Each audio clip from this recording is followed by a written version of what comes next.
koobka adduunka ayaa maraya meel tii ugu xiisaha badneed waxaa caawa lasoo gabagabeeyey wareegga 16 taasoo ka dhigan in 8 wadan oo keliya isugu soo hareen u tartamidda ama hanashada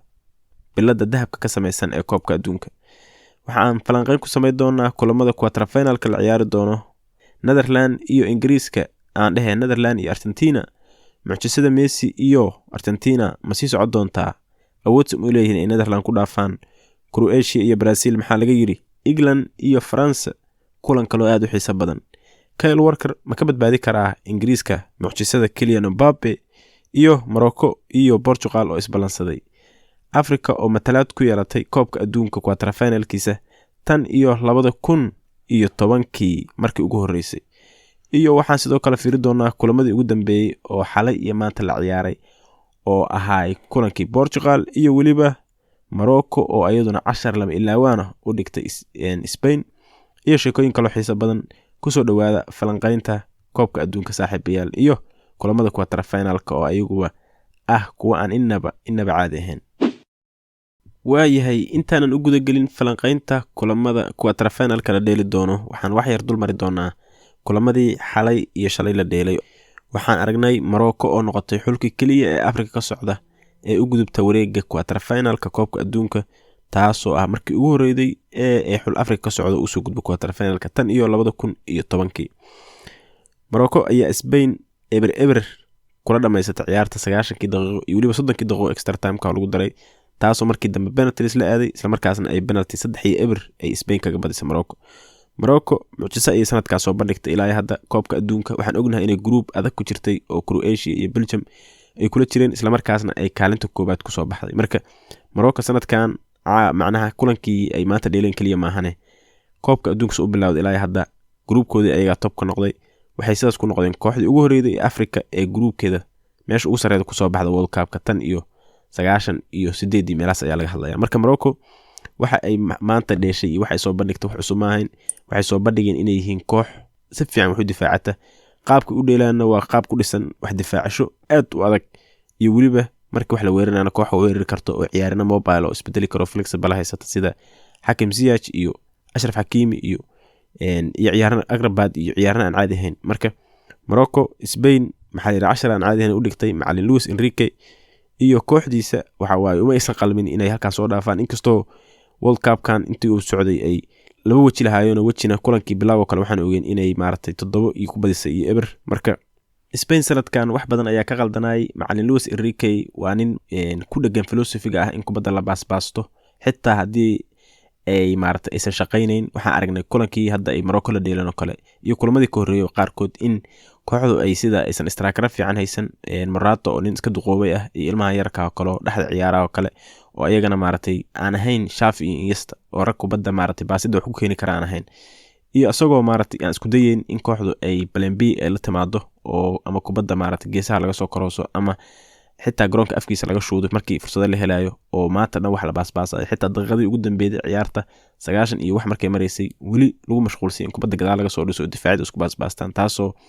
noqotay wax aad loo dhaliilay. marka macallin Luis Enrique iyo Spain iyo baaskooda waxaa la leeyahay tiki-taka iyo Iniesta iyo Xavi lagu yaqaan Spain hadda TikTok iyo wax isku bedeshay Gavi iyo Pedri. marka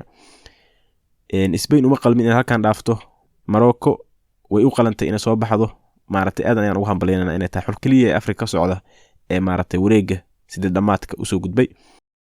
kulankaas haddaan halkaas u gudubno kulankii kale wuxuu ahaa Portugal kulankii ay dheeshay waxaanu ku soo dhamaaday 6-1 ciyaar ay Portugal dirtay fariin aan inaba caadi ahayn cidna aysan filayn iyadoo inkastoo Ronaldo maartay la nasiyay ama maartay la fadhiisiyay oo benchiga lagu soo bilaabay. sanadkan waxaa la leeyahay ninka Ronaldo ahaa sheekadiisu waa isku dhamaatay maartay laga reysay oo laga rab raacay noqday oo waxaan ogeyn in Manchester inta benchiga iska gelisay ay maartay ka fiicnaatay oo ka reysatay maartay markuu kooxda ku jiray. Portugalna sidaas si lamid ayaa dhacayso macallinka hadda uu soo fahmaya leeyahay caawa markii benchiga la geliyay way ka reysatay Portugal oo ciyaar aan caadi ahayn soo bandhigtay 6-1 ayuu ku badisay. yarkii lagu bedelay ninka la leeyahay Gonzalo Ramos oo yar daayar ah 3 ley ayuu ka kacay. marka ninka Ronaldo ahay waayiis isku soo dhamaadeen la leeyahay kooxdii markii la fariisiyaba koox walba waxa waaye xulka qaranka tahay iyo hadii kooxii u dheelaya taaba marka asaga la fadhiisiyo ayay koox walba inay badisa bilaabaysaa. marka Portugal caawa fariin dirtay aan la filayn. waxaad moodaa in Portugal sanadkan aysan group stage wax fiican soo bandhigin oo Ronaldo iyo hadaladiisa ay midii ku mashquulsanaayeen, laakiin kooxda Portugal iyo quality-gooda maaragtay xoogaa la liiday oo hoos loo dhigay oo heerkii laga filayay si aan ahayn xoogaa loo liidayo. laakiin caawa waxay muujiyeen inay yihiin mid kamid ah kooxaha u tartamaya bilada hanashada koobka adduunka. marka aad fiirisid maaragtay ciyaarnada ay haystaan iyo qirada iyo miisaanka uu leeyahay kooxdoodu, runtii waxay u muuqataa koox u tartami karta koobka ama meel fiican gaari karta. oo ninkii Pepe ahay ayaa caawa gool dhaliya isaguna oo noqday ciyaaryahanka ugu daada weynaa ee World Cup gool ka dhaliya. sidaas la mid ah Rafaelio oo gadaal laga soo geliyay ayaa gool dhaliyay. Bruno Fernandes caawinadiisa ayuu iska sii wataa ninka la yiraahdo Joao Felix. marka Portugal ciyaarna aad u fara badan ayay haysataa, safkeeda horena waa saf qirile ayaa la leeyahay. caawana waxay muujiyeen inay awood ay u leeyihiin inay kulan ama kulamada soo socda ay maartay guuleysan karaan, isla markaasna ay fursad u haystaan ay finalka ku tagaan. sidaasna Portugal waxay wareegga xiga ee sideedamaadka la ciyaari doontaa xulka ka socda Africa ee Morocco oo caawa san hor u soo sheegnaba Spain maanta ka badisay, iyo Portugal ayaa iska hor imaan doona. labada kooxood waa laba kooxood oo runtii midba uu qaab u dheelo oo aad u kala duwan. Morocco haddaan fiirino waa koox ku dhisan wax difaacasho aad u adag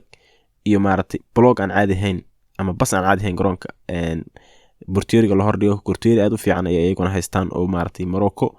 waa kooxda kaliya ee ilaa hadda aan gool koox ka soo horjeeda isa ka dhalin caadi. ilaa hadda hal gool bas ayaa laga dhiliyay World Cup, halkaas goolna wuxuu ahaa gool on goal oo ay iska dhaliyeen. marka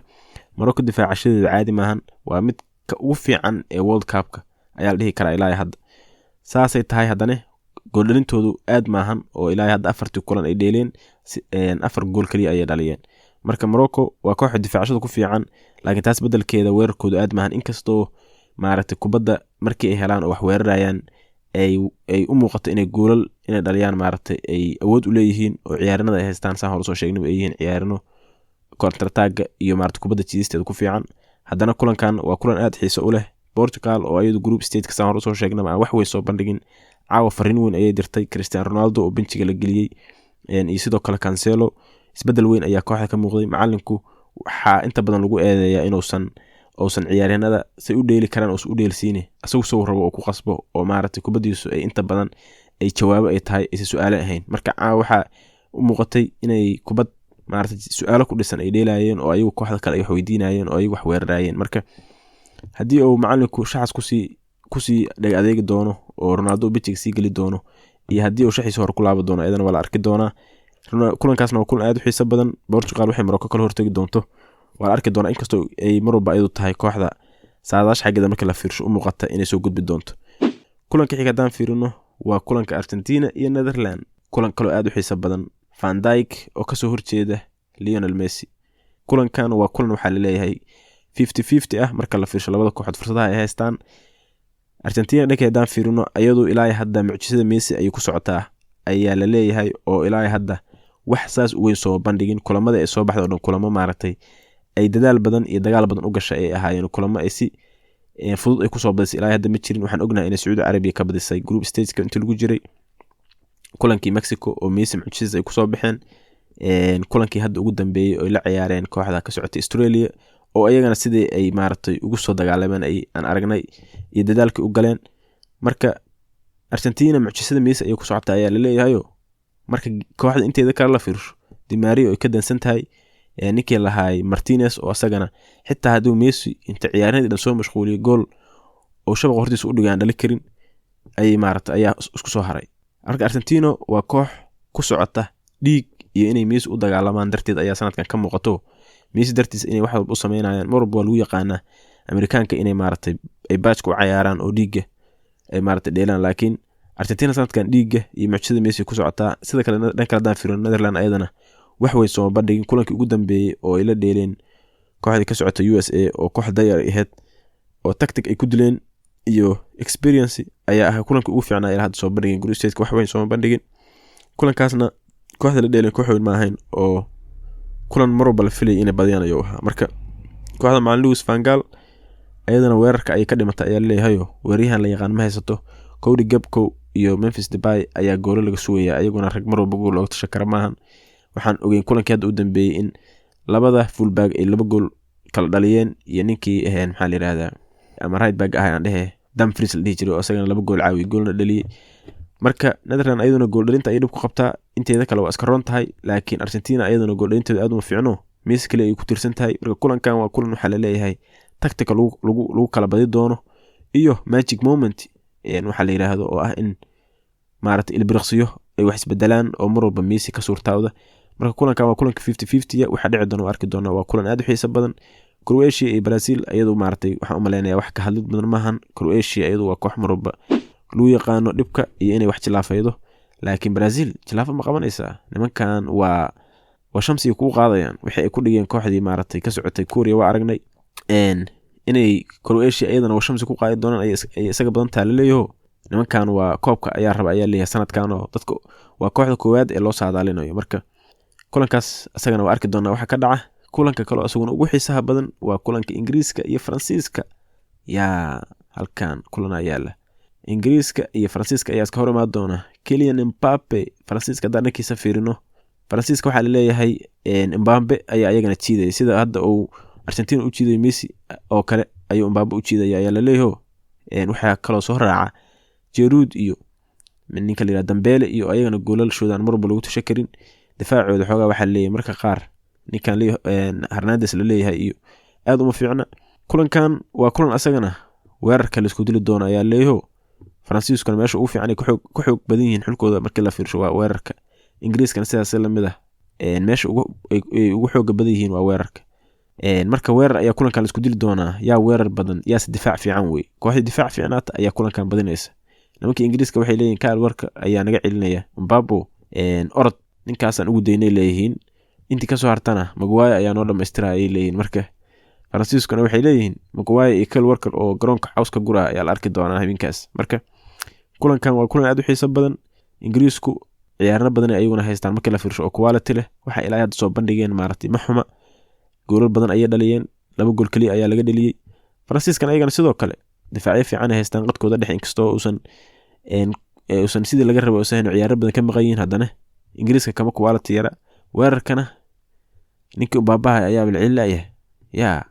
ninkan labo World Cup kaliya ayuu dheelay haddana saasay tahay Cristiano Ronaldo iyo Lionel Messi oo 5 World Cup dheelay ayuu ka gool badan yahay marka ninkan ishu ka gala hadda kulankii ugu dambeeyay wixii uu dhaliyay arkaynay xishood ma jira xitaa waxa waaye lagu qori ma xitaa baash meesha aad garoon ka taagantaa laga dhiga kudisha kana dhalatay waxna kama qaban kartid marka waa kulan kale asagana aad u xiiso badan wixii dhacana waa arki doona mar walbana falanqaynta ugu dambeeyay ee World Cup iyo guud ahaan ciyaaraha waxaad ka soo kartaa Cafe Sports haddii aad channelka subscribe ku saareen fadlan subscribe ugu cimaamad waa aniga Cabdikaafi Cabdullaahi oo idin leh nabadgelyo